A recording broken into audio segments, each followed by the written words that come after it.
lakini kuna jambo ambalo linakwenda kutokea. Mungu aliniambia thamani pesa ya Tanzania itakwenda kuwa dhahabu.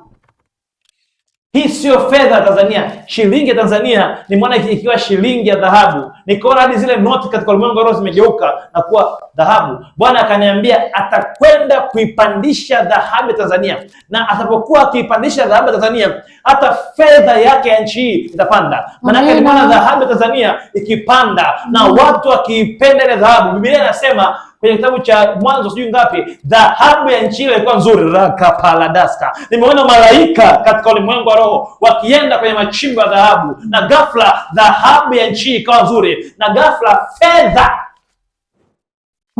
ikapata thamani. Kwa hiyo huu ni nabii. Kwa sababu gani? Nguvu kanisa la Tanzania limegeuzwa leo, usiku wa leo, na limegeuzwa kuwa dhahabu. Na katika ulimwengu wa roho pesa ya nchi hii imebadilika, imekuwa dhahabu. Na ghafla sasa hivi katika ulimwengu wa roho, baada ya usiku huu, Sara anaenda kupokea fedha, rakatalabasa, ndio anaenda kupokea fedha katika jina. Kwa sababu katika ulimwengu wa roho kuna kitabu cha Mwanzo sura ya 2 mstari wa 12. Na dhahabu ya nchi ile ni njema, huko kuna Bebola. Na dhahabu ya nchi ile ni njema. Sasa kwamba Tanzania dhahabu yako ni njema.